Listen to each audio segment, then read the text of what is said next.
Today is really a special moment for me because when you are watching this interview, you see much more faces than you usually do. So today we really have a panel, people coming together, really sharing this passion and the heart and the love for conscious evolution. So a friend of us, Kurt Johnson, brought us all together today.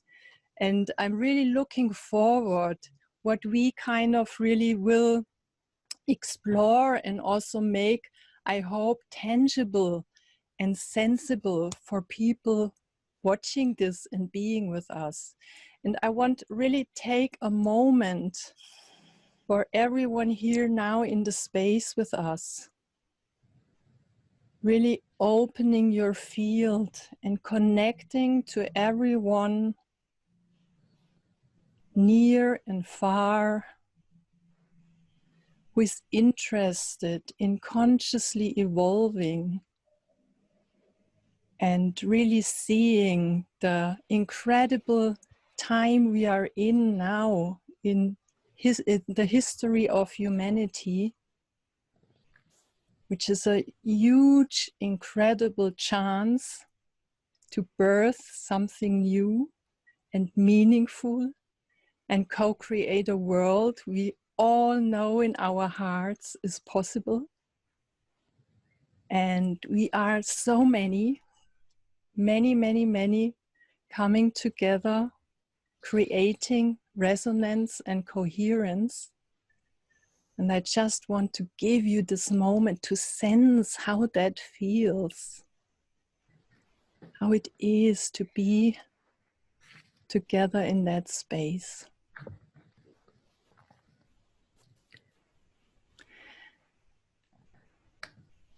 And today it's really my joy and honor to welcome Deborah Moldow from the United States. She's really the, I would say, the doggy is talking with us. Director of the Evolutionary Leaders Circle, knowing so many people. He's an ordained interfaith minister, is the founder of the Garden of Light, and director of the Evolutionary Leaders Circle, as I mentioned already, a project of the Source of Synergy Foundation, and Vision Keeper at Unity Earth.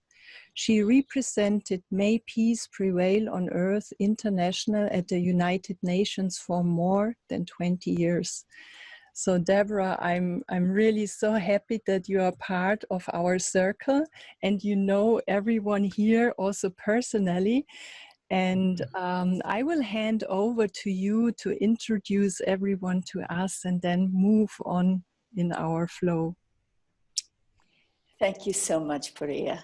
And greetings. I'm actually living in Mexico now. So I'm coming to you live from yet another country with my colleagues who are in the United States. And we are all members of the Evolutionary Leaders Circle, which, as you say, was started by the Source of Synergy Foundation. We have the founder of the Source of Synergy Foundation, Diane Williams, with us today, who started that great initiative 14 years ago.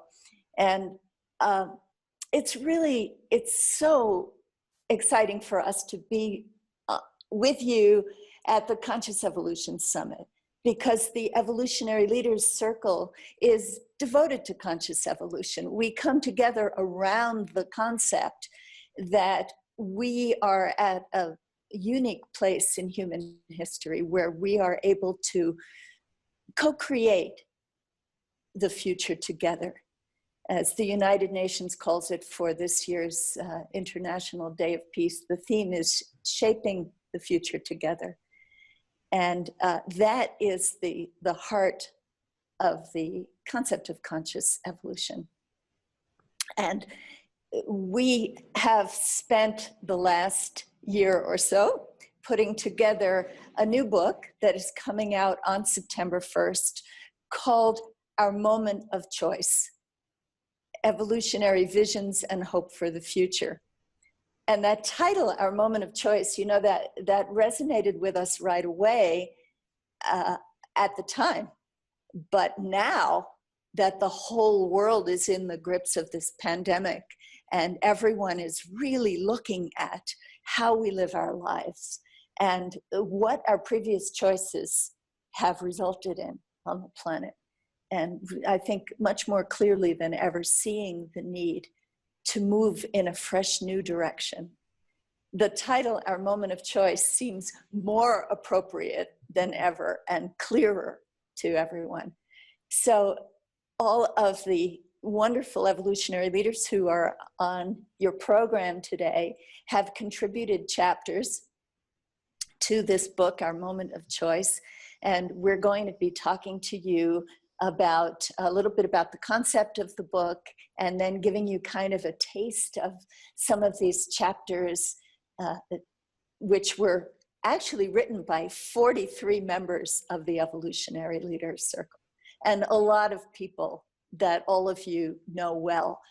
Greg Braden, who gave us that wonderful title, Our Moment of Choice. So we're indebted to him every day for that. And he's written the introduction and a chapter. Lynn McTaggart, Bruce Lipton, Jean Houston, Michael Beckwith, Deepak Chopra, Irvin Laszlo, Larry Dossey, Dwayne Elgin, and even the late Barbara Marx Hubbard in what was probably one of the last pieces of writing that she did before she passed, and many, many more.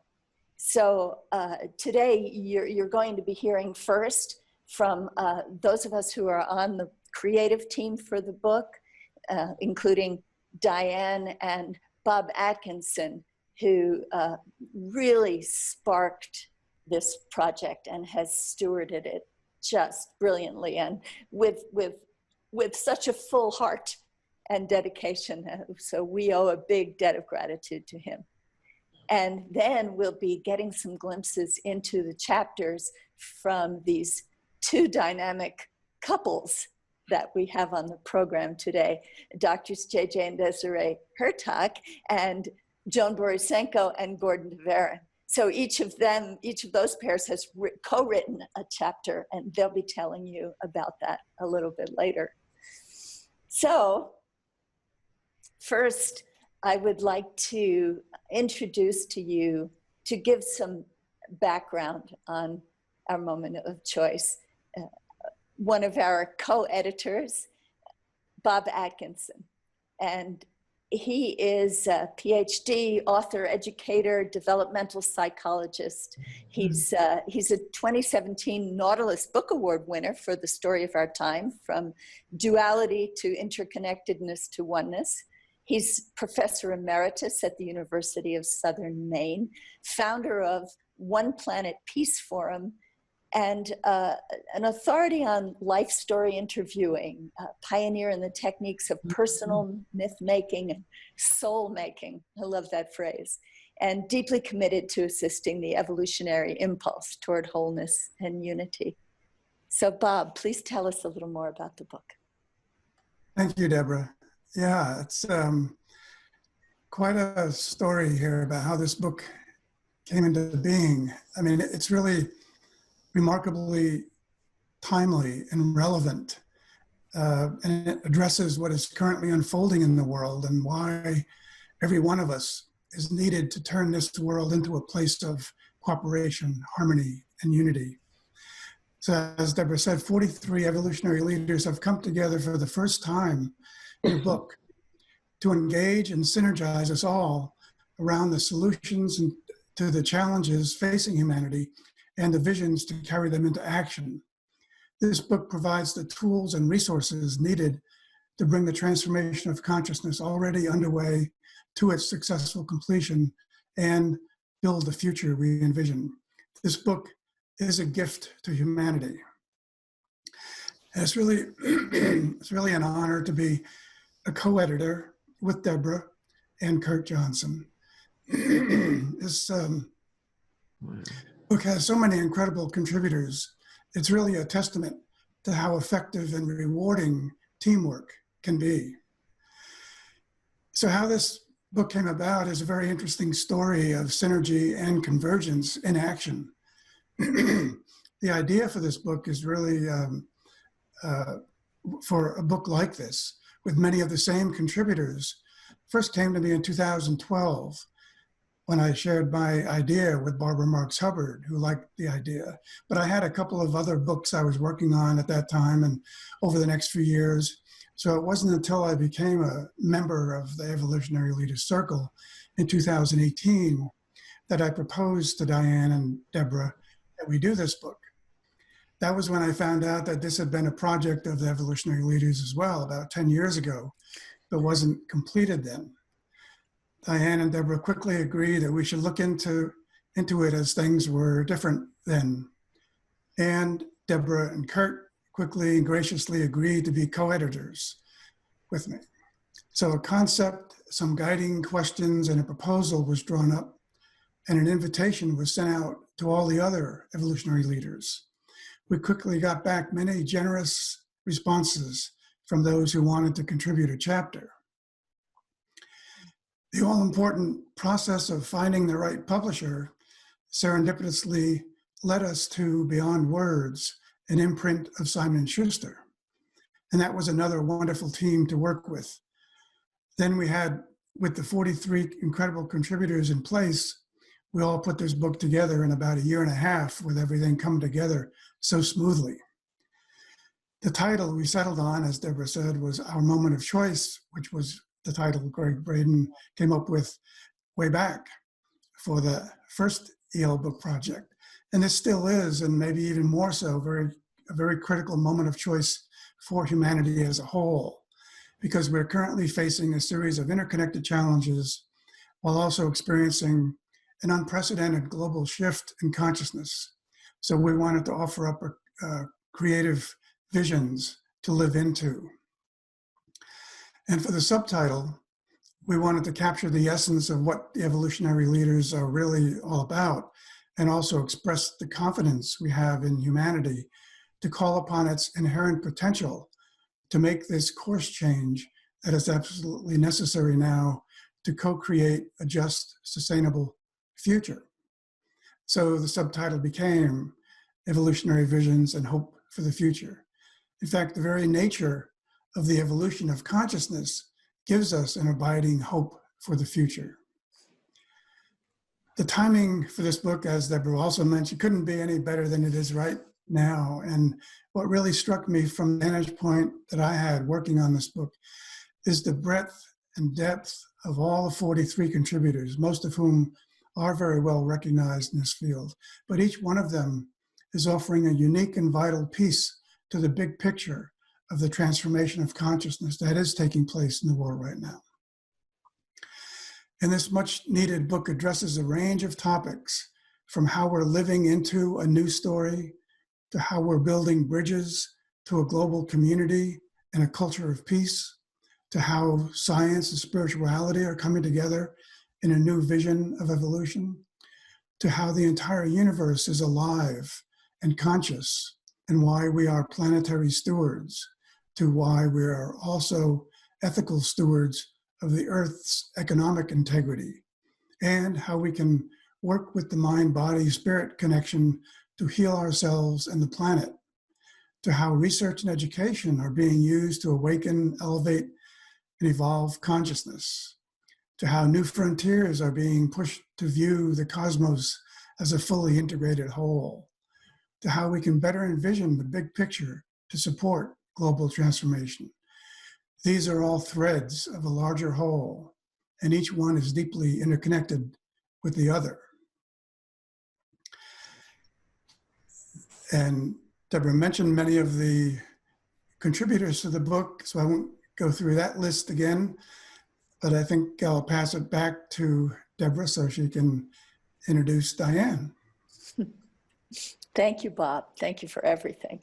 And thank you for giving us also a flavor of the 7 circles that the chapters are divided into, so that we cover such a broad range of topics. And yet, as you say, they are all deeply interconnected, and every one of them highlights an area that's essential to this regeneration of our culture and our relationship with our planet. So we're really happy to have with us today Diane Marie Williams, who is the founder and president of the Source of Synergy Foundation. And she was the co-initiator with Deepak Chopra of the Evolutionary Leaders Circle, which is one of its main projects. She served as the founding chair of the NGO Committee on Spirituality, Values, and Global Concerns at the United Nations in New York, which is where she and I originally met. And she has been a recipient of the Spirit of the United Nations Award, the Golden Rule, and the PMAC Peace Awards. So Diane, would you tell us a little bit about the overarching purpose of the book? Sure. Thank you so much, Deborah and Bob. And thank you so much, Puria, for inviting us to be part of this extraordinary Conscious Evolution Summit, and to Drs. JJ and Desiree and Dr. Joan Borysenko and Gordon for joining us on this call to share about your book chapter, and to all of you tuning in and listening today. So I know we all realize that our moment of choice has arrived. There has never been a more urgent moment for human beings to hold the greatest vision of what we can be and do together. Today's evolution is not about a few charismatic teachers or leaders leading the masses. Instead, it's a worldwide movement grounded in synergy, and many people and many actions, visions, innovative solutions, new ways of living, thinking, and doing, including simple everyday choices and acts that strengthen the whole, all synergize together with its foundation built on the power of love for the natural world, all living beings, and our beautiful planet Earth. And these choices and actions are leading the evolution. So we offer this book out of deep love and in the spirit of co-creative partnership as a contribution to the larger collective blueprint that is holding the seeds of the new to further ignite the movement of consciousness, conscious evolution, for the global transformation that is already underway. And the 43 contributors of this book and everyone else in the world committed to conscious evolution are making a collective call for humanity to rise to new heights of synergistic convergence, collaboration, connection, creativity, and conscious living, so that sweeping change will be ushered in. And it's really a worldwide call. It's a call to be our most visionary selves and co-create together new realities and possibilities to reverse the course we're on. It's a call for deep dialogue and healing, where we can share as a global community our deepest truths, including how the unconsciousness of the world has led to inequality, racism, economic injustice, poverty, violence, nuclear weapons, runaway climate change, habitat and biodiversity loss, and so much more. And it's a call for the whole to be greater than the sum of its parts, so that we may have a heart-centered future and love one another with no limits. And it's a call to be in our full power and to know deep in our souls that we as human beings have the innate ability to upshift to the next level of our evolution and to usher in a world that works for all. And we are truly fortunate to be living in this era of unprecedented cooperation. Thousands of people are showing up in all forms, on the streets and online, in unity and solidarity. And as a result, we are participating in the transmutation of our social systems, ourselves and each other, and the unconsciousness that we see in our world. And we are joining together and choosing to hold with unwavering inner certainty the greatest vision of what our universal selves and the beloved community could be.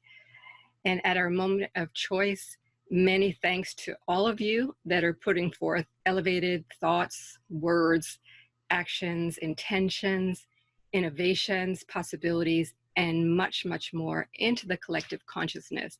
And as a result, the whole is being impacted in powerful ways and really offering us great hope for our future.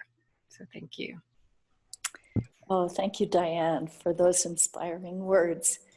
And I would like to, we're going to move into the part of the program now where everybody who's listening, who's watching, is going to have a chance to hear some of the ideas that are in the book, Our Moment of Choice, from the actual chapter writers. And I want to invite everyone to listen in a very active way, because we're addressing you, because you're part of this conscious evolution. And we are putting out this book, and it's a collective book, because that's what we stand for as evolutionary leaders. As Diane mentioned about the whole being greater than the sum of its parts, that this evolutionary leap that is so critical to humankind right now depends on all of us playing our part, whatever role that may be that we have in life. So we're putting out this book with that intention to engage the readers in this journey of conscious evolution. And so we invite you today to listen from that perspective and to be thinking about the role that you play, and hopefully inspired by the wonderful people who are going to tell you about what they wrote. So we're going to start by hearing from one of the two amazing couples that are joining us today. So we have Doctors J.J. Hurtak and Desiree Hurtak. And J.J. Hurtak is a double Ph.D. and Desiree Hurtak is also a Ph.D. and an MSSC. And they're founders of the Academy for Future Science, which is an international non-governmental organization, an NGO that's associated with the United Nations. And it works to bring cooperation between science and spirituality through the positive use of consciousness. They are social scientists and futurists, emphasizing everyone's important role in helping the planet. And they are authors of many, many books, including the amazing The Keys of Enoch, the beautiful The Over-Self Awakening, and the intriguing Mind Dynamics in Space and Time. And they've written many peer-reviewed articles examining how quantum physics works with the power of the mind. So they have an amazing range of knowledge and insight to offer, and I'd like to invite them to talk a little bit about the chapter that they offered to book. Well, thank you, Deborah. And our title is Awakening Our Limitless Mind. And I just want to read the first sentence because I think it says a lot. Working towards an end of suffering, we need to discover our limitless mind. So what this really means, as the title of the book, of the whole book says, our moment of choice is every moment of our lives. That's so important for people to understand. Every moment of your life, you actually have a decision to make. You know, where is your consciousness? What's it thinking about? What are you tapping into? And this is what really we have to be conscious or consciously aware of all the time. The chapter talks about the fact that we are biotransducers. That means we actually pick up on energies around us, but we also put our energies out into that greater consciousness field. And Lynn McTaggart is very famous for saying about the field, and we totally support that there is a field, a global consciousness field that is around us, and that, you know, it's up to us to choose. The moment of choice is every moment to choose what thoughts we want to take in. And quantum physics tells us that there's never only just one possibility. There's myriads of possibilities. So even if we think, oh, I only have this solution for my life, or I only have this situation, that's never a reality, because the whole field has all the information, all the possibilities that are in the whole universe possible, and we can tap into that and bring that information down. So our work represents the synthesis of what has been there behind the scenes for the last 40 years, beginning with work at Stanford Research Institute with Elizabeth Rauscher, co-editor of the book and writer, Mind Dynamics in Space and Time, as well as several consultants with the late President Kennedy who were interested in our adventure into space and how we can communicate in space, for example, through the research of astronaut Mitchell, who turned off his technology in outer space and communicated mathematical symbols to human counterparts on Mother Earth. And so we're opening really a whole scientific library of new information to show us that this is the most dynamic moment of choice. To have distant communication, to have the ability of distant healing, to have also the ability of what is called remote viewing, to see objects with a higher power of consciousness. And what's really important is when I mentioned end of suffering, it really is our choice. I mean, obviously, if you have a lost arm or a lost leg or something really happening in your physical body, it's one thing. But a lot of people suffer because of their consciousness mind, their story about themselves. So it's really a choice to end that. We have to realize, and this is one of the things that we've written about, that we are also collective beings. So we are interconnected. If you are suffering because of a loss of someone, or the fact that your spouse left you, or any of these reasons for suffering, really, we're all interconnected. That is what remote viewing, this is a study done at Stanford Research Institute, but was done also by Russians and people all over the world, where you could be sitting in California, which is where the study was, and they could see what was going on in New Orleans, they could see what was going on in Virginia, they could actually see what was going on, of course the military actually used this, in Russia.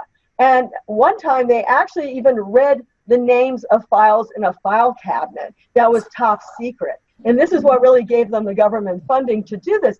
So when we start understanding the whole greater consciousness field, we start realizing that we are in oneness. We are all interconnected. So we can send that energy anywhere we want to go. We can send that energy to someone who is sick, or we can put a field of energy around us and we find unique synchronicities in our lives. I think this is what people are finding. But where do we get that? It's our moment of choice, because we're open to moving into that collective field.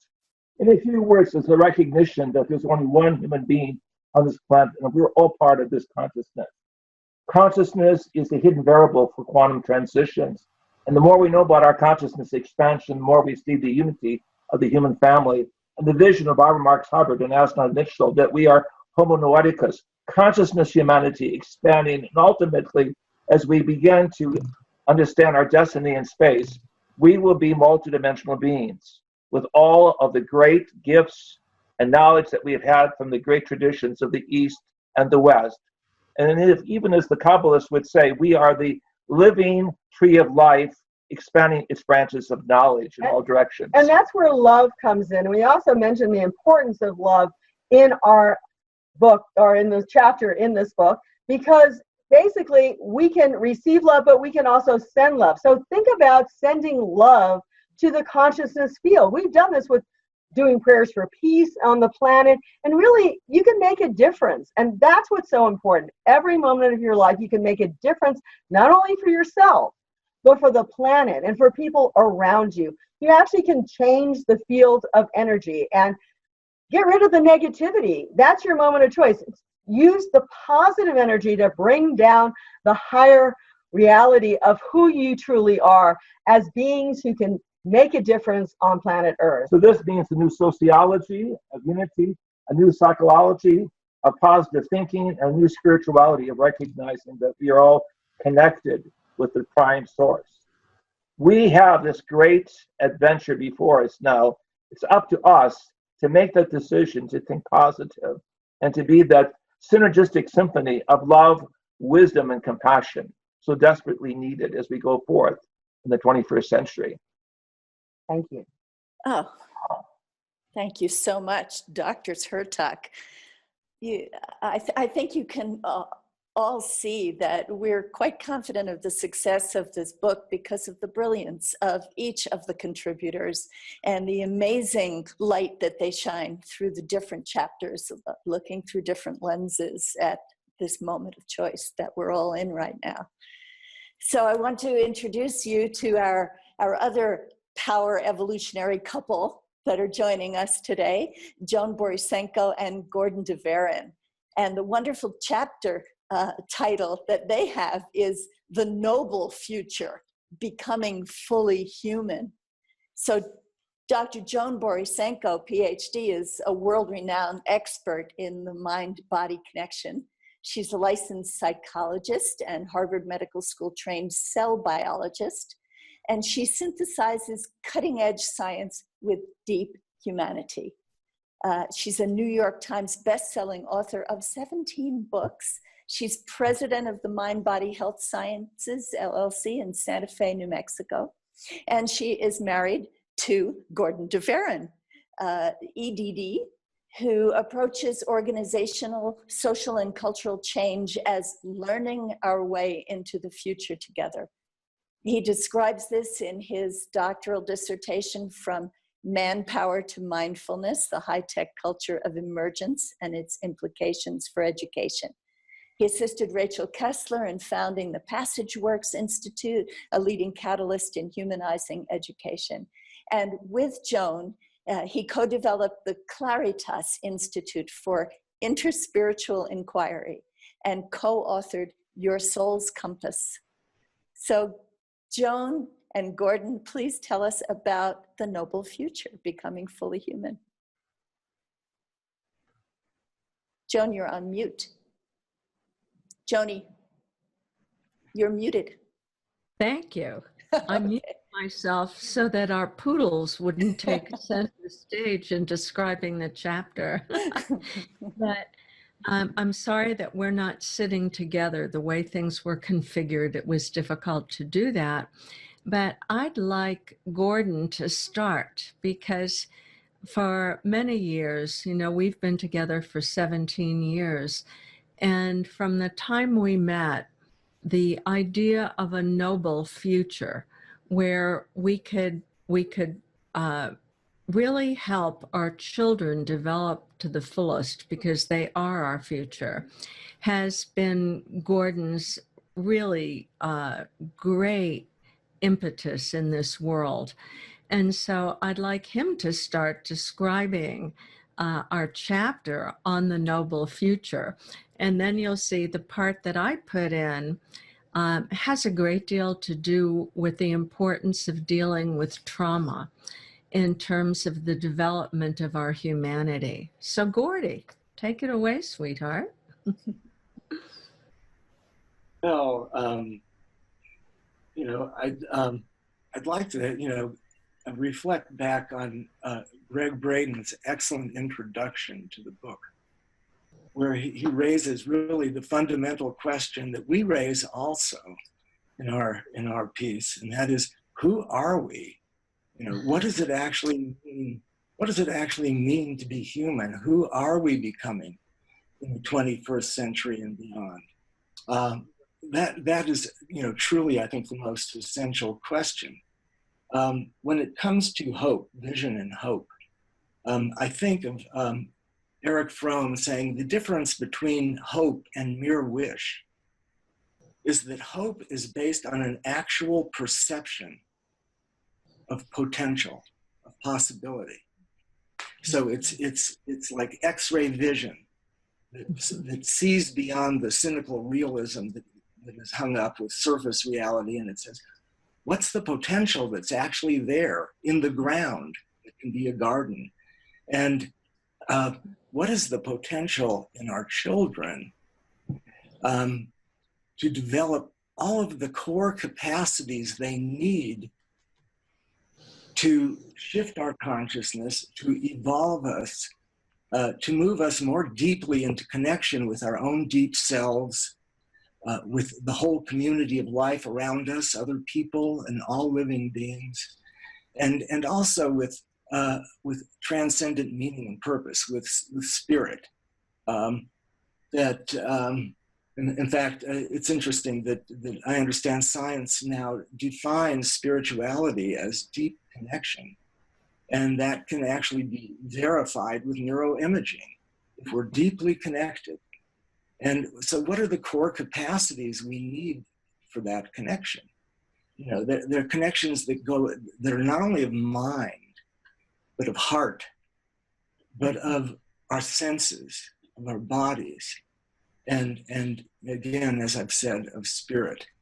So, so this, to bring us into this new configuration means a humanization of education.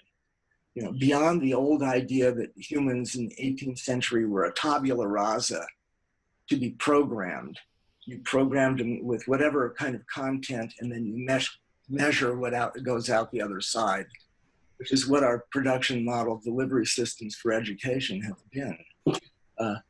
But it's really gratifying and important to see the emergence of social and emotional learning, to which His Holiness the Dalai Lama has added ethical learning, so that that's being developed at Emory University, and you know, it also, in all of these efforts, what we're trying to do is help children develop in their own uniqueness, in their own potential, but having that connected, that potential connected to the world around them and to other people, so that what goes forward happens in relationship. And that is the big turning point right now, to shift from collective dissociation to collective conscious interrelationship.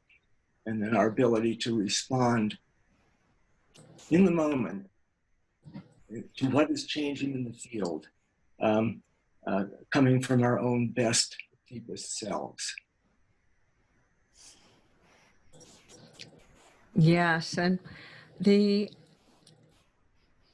as we think about becoming fully human and our children as the future, what we know is this. From the perspective that JJ and Desiree were talking about, that scientific perspective, which shows there's a biofield, we are all one, there's wisdom within each person. When we're in our essence, when we're in our core, when we're in our best self, we feel that connection. However, what happens to too many people on this planet is they're traumatized. And the way that I like to think about that is that sun of wisdom and compassion and love that you talked about, JJ, is present within each human being. And I love the intersection of ancient wisdom and modern science, but the ancient wisdom of many cultures would say what one of the Hindu Upanishads say, and that is that essence within us is incorruptible. It cannot be damaged by circumstance, cut by a knife, burned by a fire, crushed by a rock, because it's the essence of who we are, part of the larger wisdom and creative force of all that is. But here's what happens when we're traumatized. While that part of us is still present inside of us, it's kind of like a sun that's hidden behind the clouds. And it's not possible, certainly on a regular basis, to feel that connection to one's best self and therefore to everything else. And so part of early childhood education needs to be trauma-informed education, because trauma is what dissociates us from that light within, from our best self, from that potential that Gordon was talking about. And it blocks our development. And so I think, I put my psychologist's hat on, that one of the most important things, both in early childhood education and in our workforce in general, is trauma-informed education, so that we can help to dissipate that bank of clouds that covers the potential that's really available. And I think what has happened at this moment of time that we're in now is there has been a worldwide recognition of the difficulty of trauma, not only trauma that happens in the moment, but collective trauma in various groups. And the understanding of that is so very important to how it is that we educate our children, how it is that we treat diverse groups of people, and how it is that we understand our own deeper self. And so Gordon and I are just delighted, really, that we're on a tipping point. These ideas that have been with us for thousands of years are becoming much more conscious at this particular time. And what I want to leave people with is some hope. And the hope is this. We have a whole world, billions of people, many of whom are traumatized. And sometimes I think it's overwhelming. How are we going to manage that? Think of all the refugees and refugee camps and the different groups of people who have really suffered tremendously over time and in recent years. But here's the thing, if you think about a seesaw and the tipping point, it's on a fulcrum, you don't have to get 100% the way anywhere. Is moment that you get a little beyond 50%, the seesaw tips and everything changes. We're seeing that now with social justice here in the United States, with an understanding of trauma. And I think that the noble future is really within reach. Ooh, you just gave me chills. Thank you, Joan and Gordon. And I'm just trying to imagine what the world would look like if in school we learned to release trauma instead of accumulating it in school. How amazing, what a difference that would make here on planet Earth, just to have that skill. So truly a step toward the noble future. So now those of us on the creative team for the book would like to give you a little glimpse into our chapters as well, each of which is, as you will see, connected with what our two couples have been talking about. So I'm going to go first. And my chapter is Spirituality in the 21st Century, A Quiet Revolution. And this is about the future that's emerging. And I just want to tell you a little bit about how this thinking came about for me.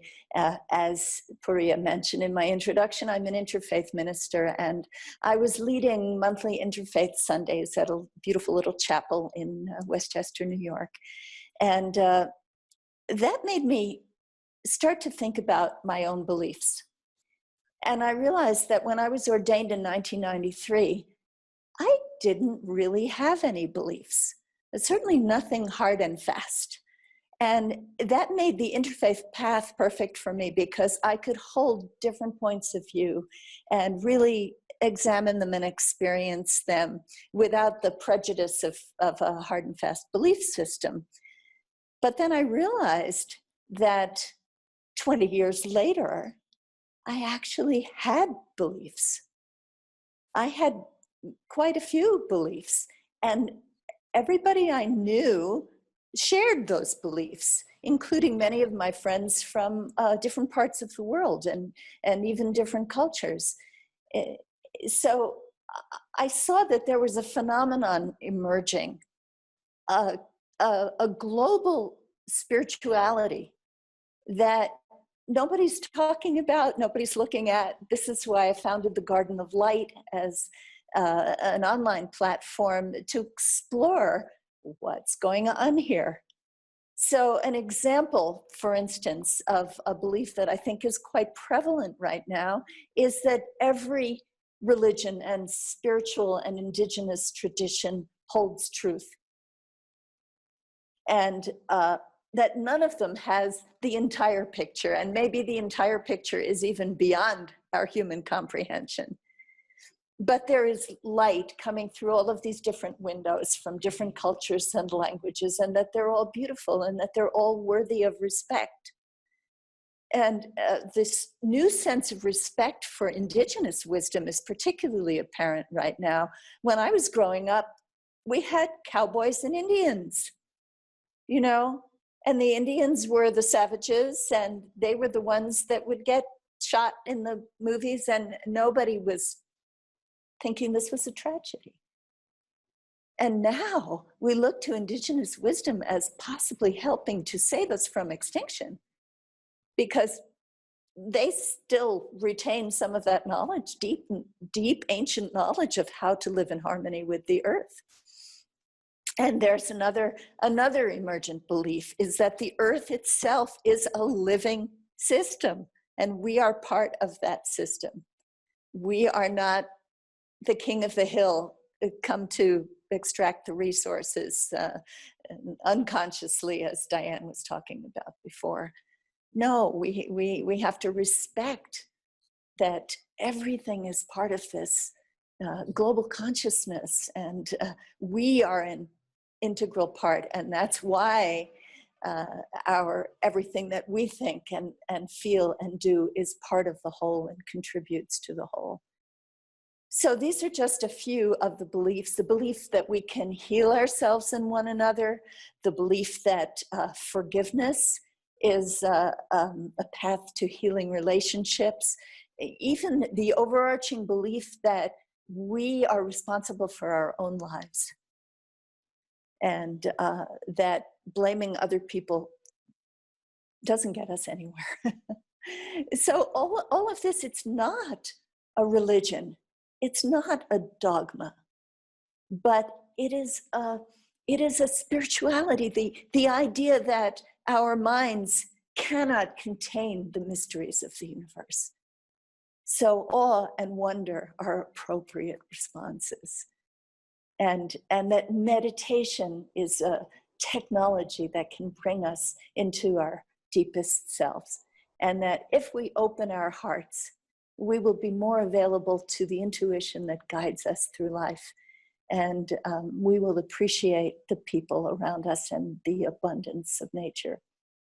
So anyway, all of this is part of what I see as a quiet revolution, or evolution, if you will, of human spirituality, where this global sense is emerging. And I think that this is also empowering what was the Black Lives Matter movement in the United States is now, I think, a much more profound inquiry into not only the systemic racism that's characterized our developed civilizations all over the world, but each of our responsibility of examining our worldview and how we are contributing to the whole. So this is called by some people, including our colleague, Dr. Kurt Johnson, this is called interspirituality. It certainly stands on the shoulders of the interfaith movement that's been happening over the last century or so. And I think that this emergent spirituality gives us real hope for the future. So that's a taste of my chapter in the book. And I want to now pass the baton to my two colleagues on the creative team to talk about their chapters. So Bob Atkinson has written an epilogue with Dr. Kurt Johnson, but he's also written his own chapter called A Holistic Vision of Evolution and Consciousness. So Bob, would you tell us a little bit about that? Thank you, Deborah. Yeah, it really is very interesting, as you said, especially when we all get together like this and talk about our chapters, we realize even more how deeply interconnected they all are. And so I think I feel that with what I was writing as well. It was really wonderful to be one of the editors and also to be able to write a chapter. And what I wanted to offer in my chapter was kind of a big picture perspective to illustrate what it might be that ties all things together in this vast creation.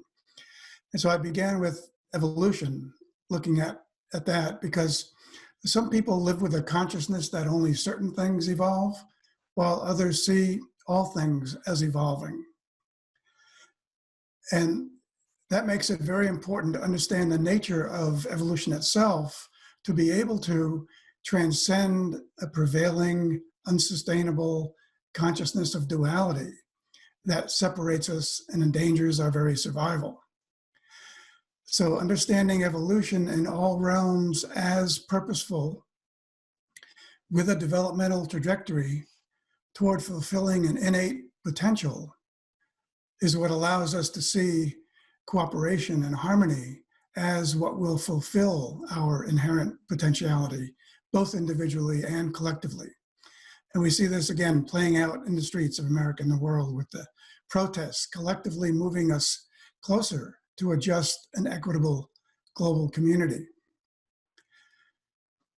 So if we understand evolution as directional and leading to a desired outcome, then that means that consciousness too is an innate potential that evolves toward its own fulfillment, which many say is wholeness.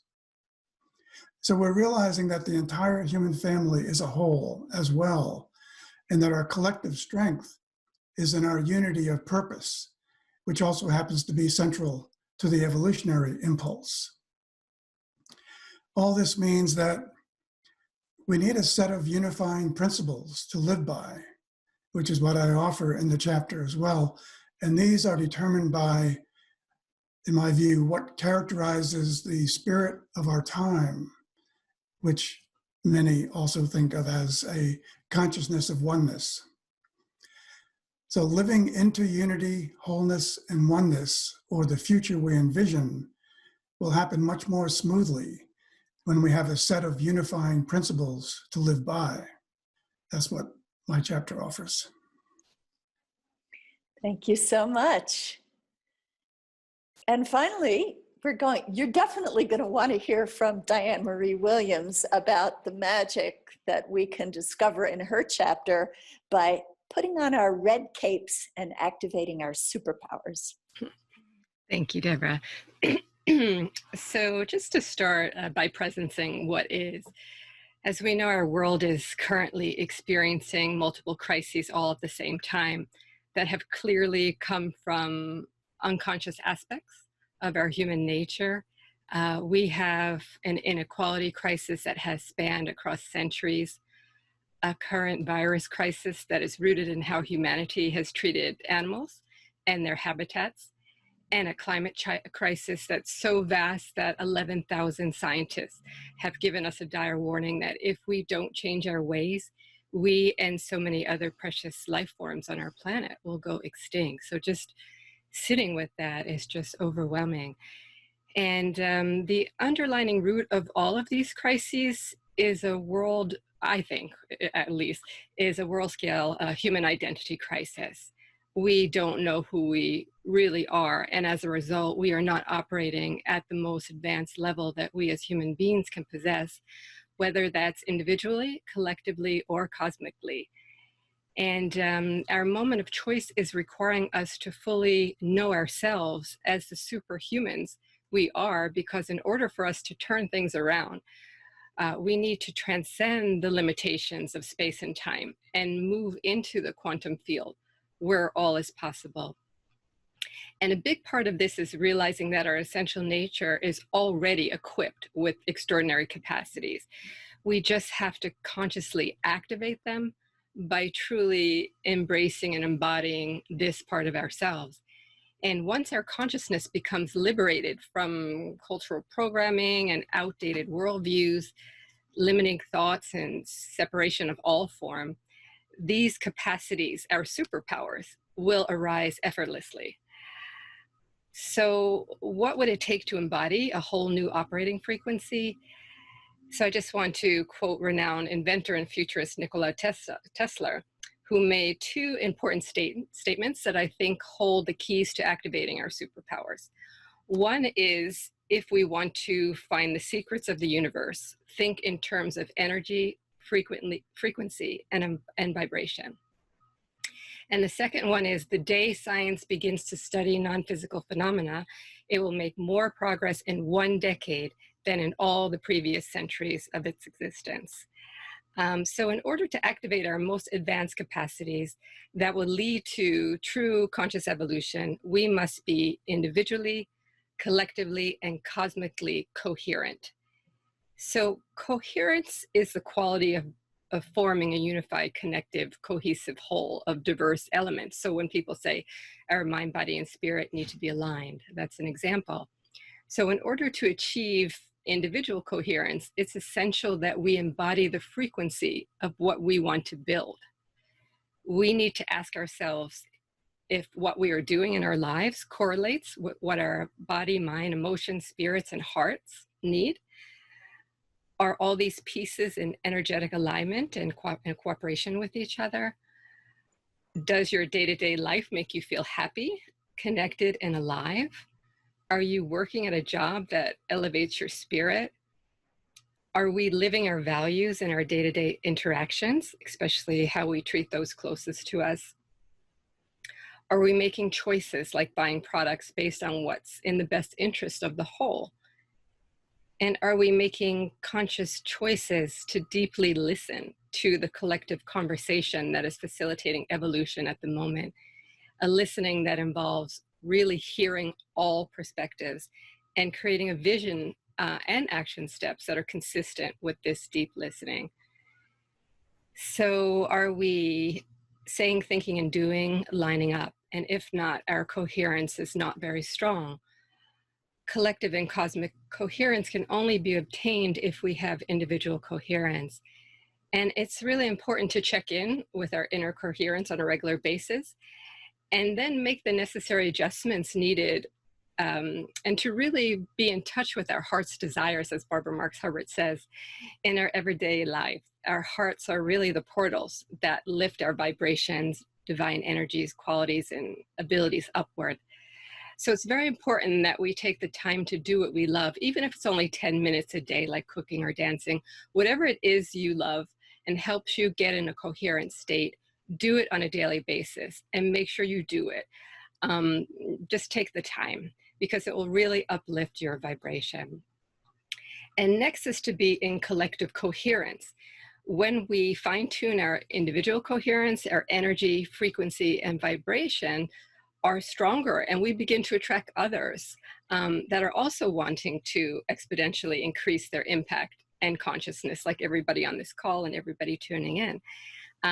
When we join together with others in a common purpose, our coherence begins to scale upward and outward in the forms of groups and movements of people taking collective responsibility for shaping our future by synergizing their individual efforts into the greater whole. And Desiree mentioned Lynn McTaggart before. Communities like Lynn's Power of 8 groups and her intention experiments support the activation of our superpowers by exploring and experimenting with non-physical phenomena, the power of intention, and the synergies between our inner and outer realities beyond the limits of space and time.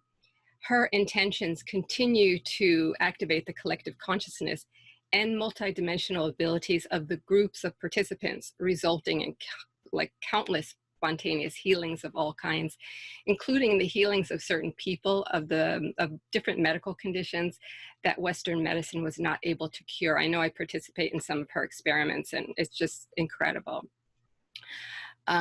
So if we can heal each other remotely, we can certainly use these superpowers to heal our Earth, including reversing climate change. As co-creators of the new world, we are coded with this ability. When we connect in a space of collective coherence, our relationships, including our relationship with nature and all those in the plant and animal kingdoms, become fully conscious and coherent. And in this space, we can no longer look at one another, other human beings or fellow earthlings, as the other. racial inequality, injustice, exploitation of animals and nature can no longer exist in a truly coherent world. And finally, once our inner and collective coherence is reached, we begin to tap more into cosmic coherence and align even more deeply with the cosmic field, a field that is communicating, creating, and evolving with us all the time, as JJ and Desiree were saying earlier. And in this coherence, we are vibrating at different elevated frequencies and become even more expansive. And as we experience this, we feel deeper oneness with everything, including the vast number of beings that coexist with us in other multidimensional realms of existence beyond the physical. We can reach this level of coherence by the sustained study, use, and co-creative partnership with these type of phenomenons and intelligences. They're portals that open us up to non-local worlds, like Tesla said. And all of this is vital to the understanding of the nature of reality and our potential to shift into the next level of evolution. And these experiences of cosmic oneness are really the gateways into the infinite that reveal the truth of our being. We have all of the superpowers of the cosmos existing within us. In this state, all sorts of communications, including telepathic communications, signs, synchronicities, intuitive learning, and insights will show up. And we begin to feel like there is something propelling us in all aspects of our lives upward. And as a result of this opening, we become like magnets, attracting positive energy, interesting spiritual assignments, and all kinds of awesome beings into our lives, because our energy is vibrating as one with the source of co-creation. And that's when the magic really happens. Thank you. Ooh. Beautiful, Diane. And so I think that you can all see that this coherence that Diane is talking about is very fully present among us as members of the Evolutionary Leaders Circle. That there are now 186 members of the Evolutionary Leaders Circle, and this is kind of what we feel we do best, is bring people together and discover the deep coherence among us as we each bring our different perspectives and studies and visions to the table. And that's the invitation of the book, Our Moment of Choice, is for all of you who are watching because you have a passion for this notion of conscious evolution. And you want to be part of it. You are already part of it. And we honor your journey, and we invite you to share in ours by going to the website, ourmomentofchoice.com, and joining us in this amazing journey at this tipping point that humanity has arrived at right now here on planet Earth. And so I'd like to turn it back to Puria and see what questions or thoughts she might have after listening to all of this banquet of ideas from us. Thank you so much for everybody. And maybe Bob, I see the book just behind you. Maybe you can show it to us, because it also, it's really beautiful.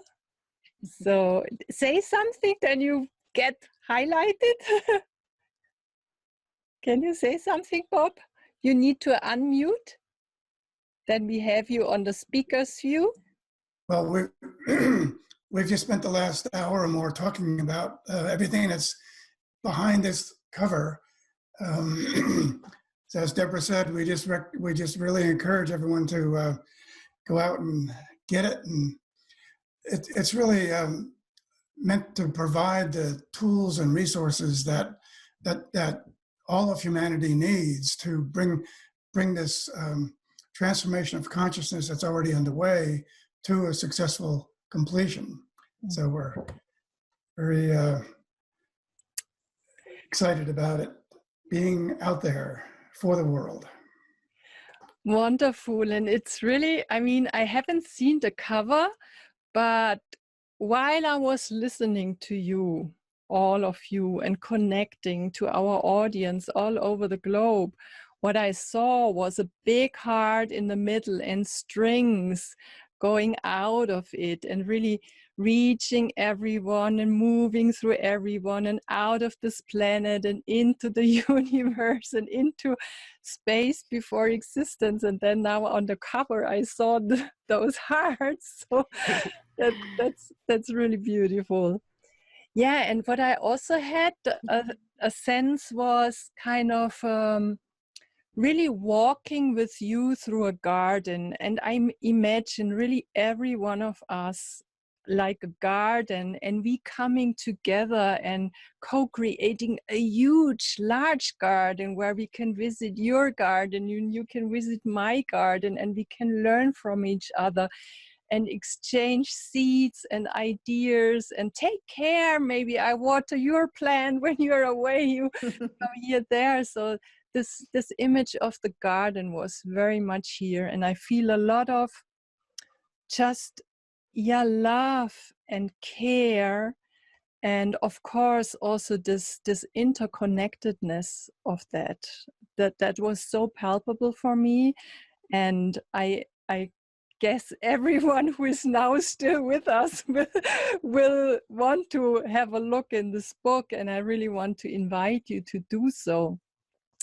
And just the idea what I had was maybe what Diane you brought at the end, that I found so profound, and I would like to really use the space together for everyone joining us now, maybe taking a moment when you kind of would see yourself as an instrument.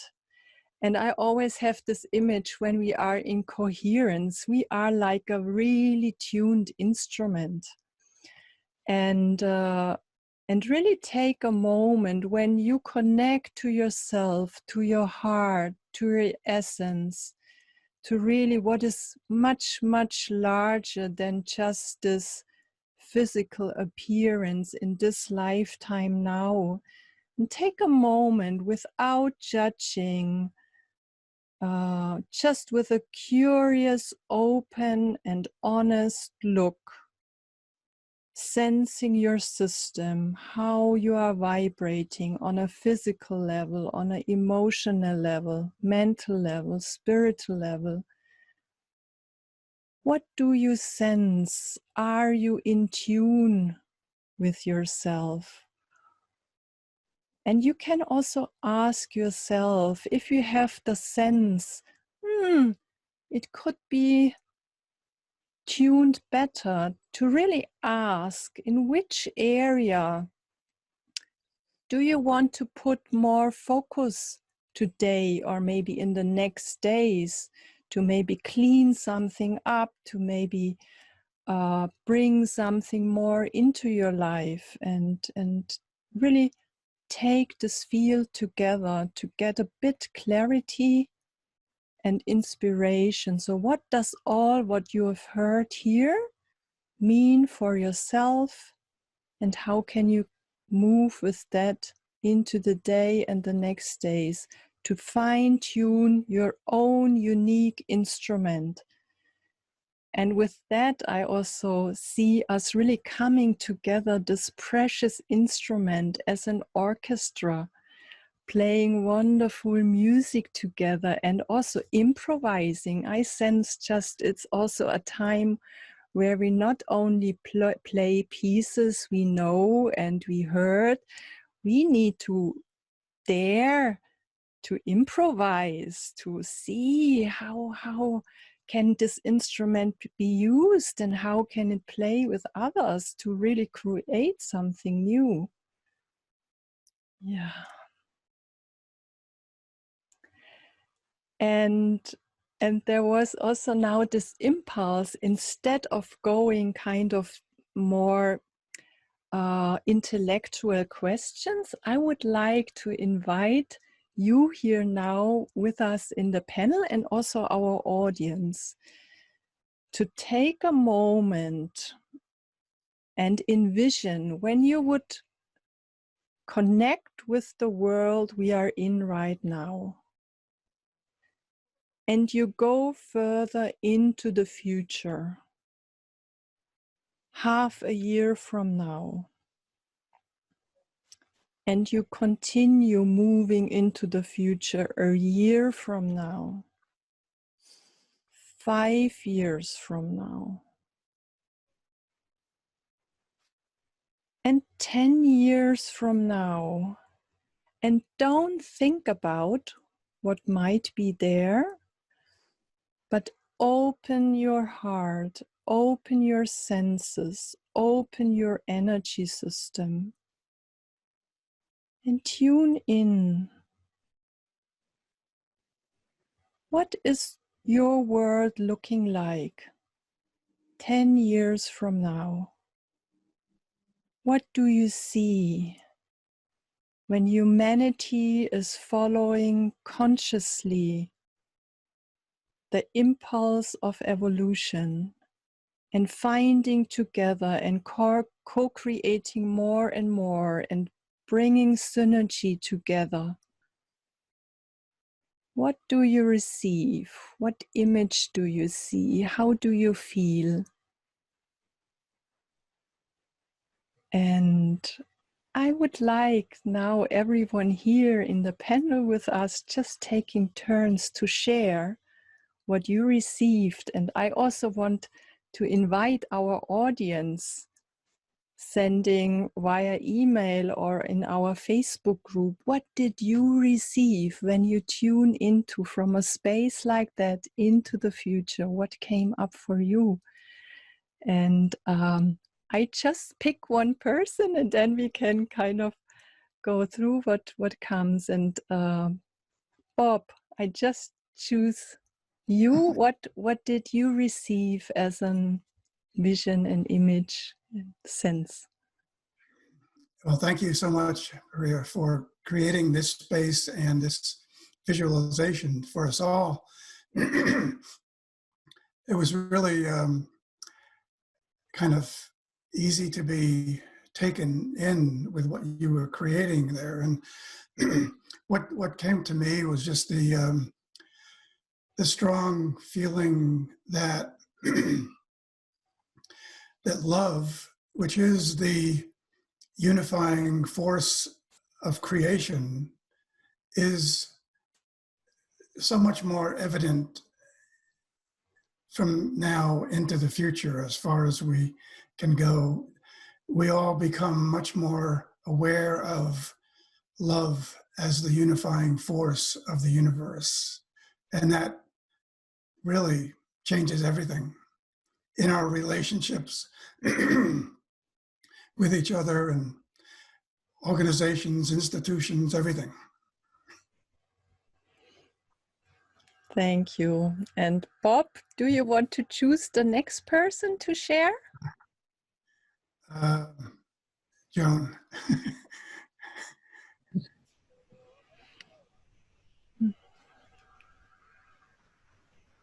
So, Joan,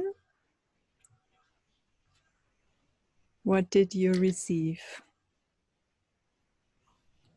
I just need to let people know that my screen is freezing. So if I get called on and I don't say anything, it's because I couldn't hear you. So sorry. But did you did get called on. Did you receive an image from the future 10 years from now? Oh, I did. So And share that image was children who were what children are, so filled with imagination and joy and love, but an image of kids in whom that doesn't fade away early or in adolescence, but the retaining of that tremendous imagination, like Diane had been talking about. And I thought, oh, infinite possibilities, and people who are really able to stay in that space of coherence and receive that inner wisdom and love and compassion, and let that spread. So I saw many more awakened kids and awakened adults. Thank you. And Joan, do you want to choose a person which goes next, sharing their vision? Oh, sure. How about Desiree? We'll talk together, but I went to that garden, and which I know Deborah also is very powerful in the garden of life, and also, of course, that Puria had mentioned. And I saw the interconnectedness, and I think that's so important if we're really going to have that coherence in the future. It is that interconnectedness that we all share together, and that's kind of what I saw, that I was there, we were there, people were there, animals were there. And I love even what's happening right now, that animals are feeling safer now. They're coming out, they're becoming more abundant because we're kind of going back a little bit into ourselves. So, you know, that harmony of nature, and I would also add with supernature. As we see, the boundaries will largely diminish, and there will be larger cooperation. The coherency of consciousness will elevate us, and ultimately, as we push into the frontiers of space, we will graduate from humankind into spacekind, and the planetary limitations will somewhat diminish as we build cities in space, as we use the fantastic resources of the new frontier, as we learn to be unified societies in outer space. We will forge a new scientific and spiritual civilization. But we don't see it always just physically going out into space. We also see it consciously going out into that universal mind. But what's interesting in that universal mind field, as we were talking about the consciousness field, is that we're not alone. There are all that is out there, and there are beings out there, there's us out there, all of that is out there in this multi-dimensional universal mind space. So hopefully that's also our participation.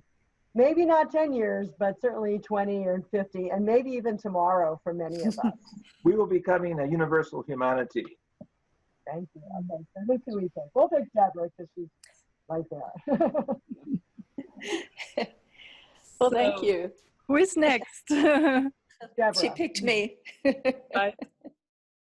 I want to piggyback on what Bob said about love, because of all the elements of the emerging spirituality, the acknowledgement of love as the force that holds the universe together, I think is something that we are experiencing now, and we're even seeing it. You know, I see like television newscasters, some man, and the next guy who comes on, he says, "I love you, man." You know, this did not happen when I was growing up. Even in families, men didn't talk about love. And now there's an acknowledgement that love is the key to our next level of consciousness. So the vision that I saw for 10 years into the future was actually quite peaceful. It was as though we had emerged from this time where there's so much darkness on the planet into a place where we were truly co-creating together. And I'd love to ask Gordon to piggyback on that.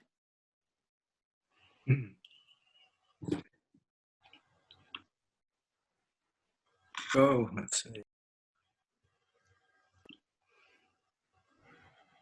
I think that, did I unfreeze? Can you hear me? Yes. Okay, very good. You know, what I saw, what I felt really certainly involves love. It was a mutual love for the commons and for the good of the commons, which, you know, defining our common goodness. And, you know, really a garden and us all as gardeners is an adequate image as well.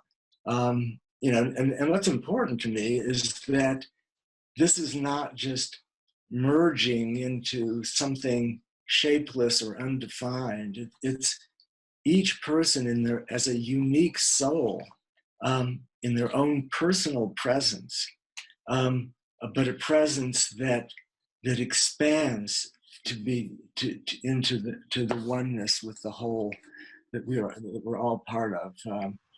But just having that union,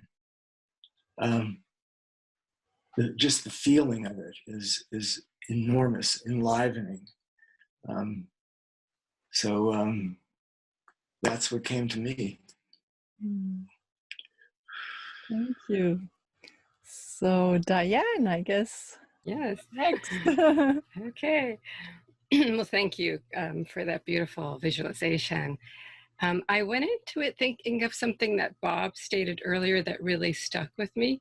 He said, we're doing this work in the book because we have confidence in the we. And that just left an impression on me. So going into the visualization, the first thing I saw were white buildings, and I heard people say, we did it. So somehow that was a symbol that we went from our world to our new world. And I really saw people happy, feeling loved by each other, really a sense of, you know, like an avatar, I see you, really fully present with each other, healthy, sharing and caring. And I also saw children in the classrooms, because we were talking about, Gordon and Joan were talking about education. And I think of this visualization a lot, but them teaching the teachers and each other. So a sense of all of our systems really shifted to the ways that we're all visualizing and trying to usher in. So yeah, it's really an open-hearted society. Mm-hmm. Thank you so much. So I will also share what I received, and it tends coming back. It's a really strong image. I see it starts with just a man, a woman walking, and then other people joining. And the interesting thing is that it's silent. They don't talk a lot, but they feel really connected, and they're walking and walking. Another person, different color, different nation, different language, different age, but they come and join. And what they do, they walk in the same direction. And whenever there comes some difficulty, or you could say an obstacle or something, they just move through it. They eat it. So what is there, it's kind of like food for them, and they keep going. They keep going. They don't slow down. All what comes, they just walk, and they get food. And when they then come to the edge, I see an edge. But they're all courageous, walking there, interconnected. I see support coming from the universe. And then there is a sudden moment where something flips, like when a ball really flips. And then it's just colors are more colorful, and sound is really clear and pure. And everyone and everything seems to be, as you, Diane, said, in coherence and really tuned. So everything is kind of really bam. I'm fully there, and diversity is all included, and just a sense of joy, of richness, of peace, of creativity, but in a very calm and peaceful way. So this is the image I received. Yeah. Beautiful. Wow. I mean, I can't believe it was my biggest panel. I did it. Thanks, with Deborah's help. You really took a great part of it, and I was really enjoying all your contributions, and I want to thank you for really putting all that together in this beautiful book, for your contribution, for making time to inspiring our audience here, to giving them this different tastes, unique pieces of the garden. And I guess it's very rich in the book when it's collected from 48 amazing contributors. So thank you so much for being with us in the Conscious Evolution Summit. Thank Thank you. you. Thank you. Thank you, everyone. Yeah, and thank you to everyone who was with us in this panel and listened to us with an open heart and open mind, and maybe be inspired to really find your heart vibrating and resonating with what you heard, and get really confident in contributing in your unique way to co-create. Can be with one person, can be with some animals, can be with many persons, can be in your workplace, in your family, can be reaching out to different networks. So everything is needed right now, and I believe that you will find your way how you can contribute. Thank you so much. Thank you. And we'd like to invite everyone to go to ourmomentofchoice.com and find out more about the book and all the other amazing contributors. Yes, I will really provide all your website links and the material and the book, so that people who joined us now have really an easy time, if they feel inspired from you, to find more about you. Thank you. Thank you. It's wonderful. Thank you so much.